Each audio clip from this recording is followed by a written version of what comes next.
जैसा कि last episode में देखा था, मैक्स उन लोगों से बोलता है अब से तुम लोग मुझे बॉस समझकर मुझ पर अटैक करोगे। ये सुनकर वहां पर सभी लोग काफी ज्यादा हैरान हो जाते हैं और तभी मैक्स बहुत सारी फायर से उन लोगों के ऊपर अटैक कर देता है। इसके बाद हम अंडरग्राउंड ब्लड श्राइन ऑफ हॉर्नेस का सीन देखते हैं और ये उस पोर्टल के अंदर की जगह है जो उस ओल्ड मैन और स्ट्रीमर को मिली थी। और तभी हम देखते हैं कि वहां पर एक पोर्टल ओपन हो जाती है और उस पोर्टल के अंदर से वो ओल्ड मैन बाहर आ जाता है और उस ओल्ड मैन के पीछे पीछे वो स्ट्रीमर भी बाहर आ जाता है। वो दोनों उस पोर्टल से बाहर आकर अपने आसपास की जगह को देखकर काफी ज्यादा हैरान हो जाते हैं। वो स्ट्रीमर हैरानी से बोलता आखिर ये कौन सी जगह है। ओल्ड मैन उससे बोलता है मुझे नहीं पता, मैं भी यहाँ पर कुछ भी नहीं देख पा रहा हूँ क्योंकि यहाँ पर काफी ज्यादा अंधेरा है। स्ट्रीमर ओल्ड मैन से बोलता है मुझे यहाँ पर काफी ज्यादा बुरी फीलिंग आ रही है, मुझे लगता है कि हम दोनों को यहाँ से वापस चले जाना चाहिए। ओल्ड मैन उससे बोलता है मुझे लगता है कि हमें यहाँ पर थोड़ा सा वेट करना चाहिए, इसके बाद हम यहाँ से चले जाएंगे। ऐसा करने से तुम्हारे जो व्यूवर हैं वो भी खुश हो जाएंगे। और इसके अलावा अगर ये एफ रैंक का पोर्टल हुआ तो इस पोर्टल के अंदर जो मॉन्स्टर होंगे वो सिर्फ गोबलिंग होंगे जो कि काफी ज्यादा कमजोर होते हैं। और मेरे पास ये सूट भी है इसलिए मैं आराम से उन गोबलिंग मॉन्स्टरों को संभाल सकता हूँ। लेकिन उसी टाइम उन दोनों के सामने एक अजीब सा क्रीचर आ जाता है जिसे देखकर उन दोनों की फटके चार हो जाती है। वो दोनों हैरानी से बोलते आखिर ये क्या चीज है। वो अजीब सा क्रिएचर जमीन से बाहर आ रहा होता है। ओल्ड मैन स्ट्रीमर से बोलते हैं चाहे कुछ भी हो जाए तुम उस पोर्टल के पास ही रहना ताकि तुम जल्दी से यहाँ से बचकर भाग सको। आगे से वो स्ट्रीमर बोलता है ठीक है। ये बोलकर वो ओल्ड मैन उस स्ट्रीमर को वहीं पर छोड़कर उस क्रिएचर के पास जाने लगता है ये देखने के लिए कि वहां पर आखिर नीचे क्या है। वो ओल्ड मैन उस अजीब से क्रिएचर के पास जाकर नीचे गड्ढे में देखता है तो वहां पर नीचे देखकर वो ओल्ड मैन काफी ज्यादा हैरान हो जाता है क्योंकि वहां पर नीचे गड्ढे में बहुत सारे बंदों की डेड बॉडीज पड़ी होती है और वो अजीब सा क्रिएचर उन बॉडी से ब्लड निकाल रहा होता है। ये देखकर उस ओल्ड मैन की तो फटके हजार हो जाती है। वो ओल्ड मैन अपने मन में बोलता है हम दोनों को जल्दी से यहाँ से वापस जाना चाहिए। ये बोलकर वो जैसे पीछे मोड़ता है तो वो किसी से टकरा जाता है और हम देखते हैं कि वहां पर ओल्ड मैन के सामने वोल्कस आ जाता है। वोल्कस गुस्से से ओल्ड मैन से बोलता आखिर तुम दोनों यहाँ पर अंदर कैसे आए। ओल्ड मैन जल्दी से चिल्ला के स्ट्रीमर से बोलता है योंगचुल तुम जल्दी से यहाँ से भाग जाओ। तो ओल्ड मैन की बात सुनकर वो स्ट्रीमर भी जल्दी से उस पोर्टल की तरफ भागता है। ये देखकर वोल्कस अपनी पावर को रिलीज करते हुए स्ट्रीमर को पकड़ने के लिए उसकी तरफ जाने लगता है लेकिन वोल्कस उस स्ट्रीमर को पकड़ पाता है इससे पहले वो स्ट्रीमर उस पोर्टल के अंदर चला जाता है। वोल्कस जैसे ही अपना हाथ उस पोर्टल के अंदर डालता है तो उसका हाथ उस पोर्टल के आर पार हो जाता है, वो उसके अंदर जा ही नहीं पाता।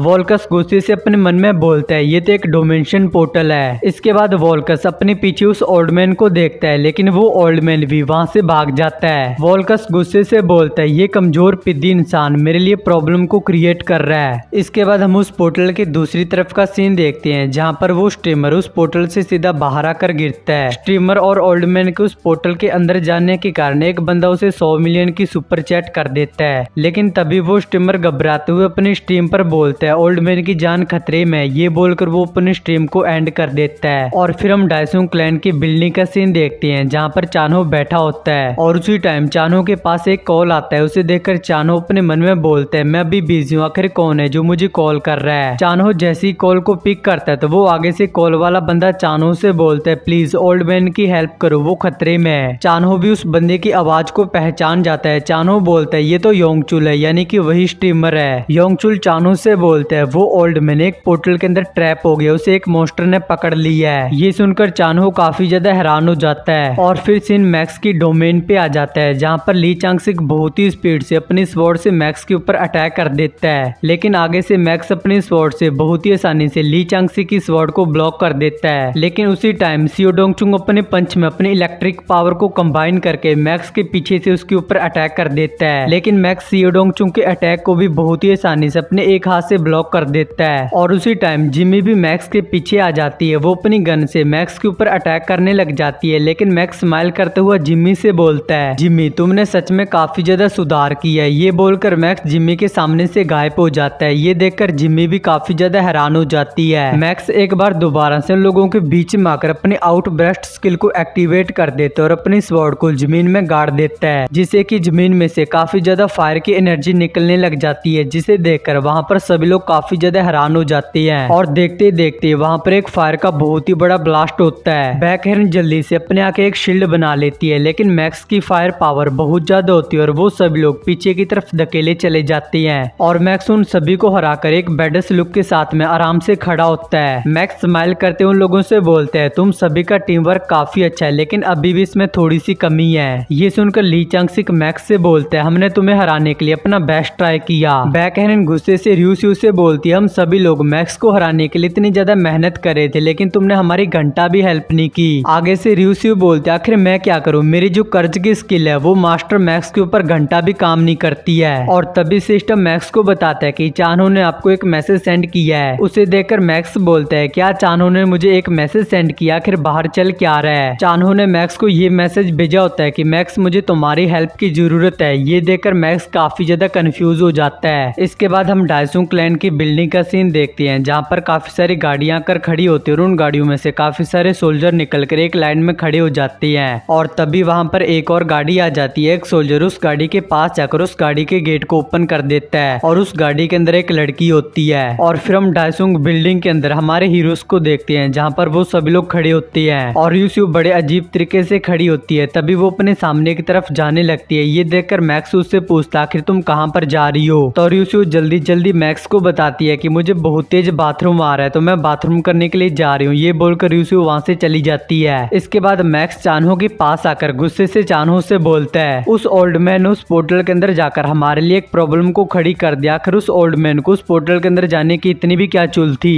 चानहो मैक्स से बोलता, अब हम क्या ही कर सकते हैं, तुम्हें उसे बचाना ही होगा, क्योंकि वो हमारे डायसुंग क्लैन की बाय प्रोडक्ट डिपोजल टीम है और मैंने पहले से ही कोरिया और जापान के एसोसिएशन को कांटेक्ट करके ये बता दिया था कि हम उनको संभाल लेंगे। मैक्स बोलता है, यानी कि वो लोग हमारी हेल्प नहीं करने वाले हैं। ये बोलकर मैक्स ताली मारते हुए वहां पर सभी लोगों से बोलता है, सभी लोग मेरी बात को ध्यान से सुनो, मुझे एक जरूरी काम के लिए जापान जाना होगा, इसलिए मैं एक छोटा सा ब्रेक ले रहा हूँ। लेकिन तभी मैक्स अपने सामने देखता है, क्योंकि उसके सामने वो गाड़ी वाली लड़की आ जाती है जो भी अभी उसकी बिल्डिंग के बाहर आई थी। वो लड़की मैक्स को एक लेटर दिखाते हुए मैक्स से बोलती है, हंटर मैक्स, मैं एक WH के इन्फोर्समेंट ऑफिसर और मेरा नाम सियोई है। हम हाल ही में हुए वर्ल्ड पोर्टल फ्रैक्चर एक्सीडेंट के ऊपर इन्वेस्टिगेट करें और तुम एक गवाह के रूप में हमारे साथ चलो। ये सुनकर मैक्स बोलता है, क्या मैं तुम्हारे साथ चलूं, आखिर ये क्या बकवास है। चानहो उस लेटर को देखकर सियोई से बोलता है कि इस ऑर्डर को कोरिया एसोसिएशन ने जारी किया है। तभी मैक्स बोलता है, ओ अच्छा, मुझे लगता है कि एंडरसन ने लोगों को मुझे पकड़ने का ऑर्डर दिया होगा। ये सुनकर सियोई गुस्सा हो जाती है। वो मैक्स से बोलती है, वो हमारे प्रेसिडेंट, आखिर तुम उनका डायरेक्ट नाम कैसे ले सकती हो। और तभी वहां पर बैकहैरनी भी बोलती है, जहां तक मुझे पता है कि वर्ल्ड हंटर एसोसिएशन के पास में कोई भी इन्फोर्समेंट पावर नहीं है। सियोई बोलती है, जो वर्ल्ड पोर्टल फ्रैक्चर हुआ था, हमें शक है कि इसके पीछे मैक्स का हाथ है, इसलिए तुम सभी बाकी लोग इस मैटर के अंदर नहीं पढ़ना चाहते हो तो तुम लोग इस मैटर से दूर रहना। ये सुनकर वहां पर सभी लोगों को गुस्सा आ जाता है। सियो डोंगचुंग सियोई से बोलता है, भले तुम एक इन्फोर्समेंट ऑफिसर हो, लेकिन तुमने जो भी कुछ बोला है वो कुछ ज्यादा ही हो चुका है। चानहो सियोई से बोलता है, प्लीज तुम लोग आज के लिए चले जाओ, मैं ऐसा इसलिए बोल रहा हूँ क्योंकि मुझे तुम लोगों की चिंता है। चानहो की बात सुनकर सियोई किसी को कॉल करते हुए चानहो से बोलती है, हमें पहले से ही पता था यहाँ पर कुछ ऐसा ही होने वाला है। ये बोलकर सियोई कॉल वाले बंदे से बोलती है, हमारी जो लेगेसी है उसको एक्टिवेट कर दो।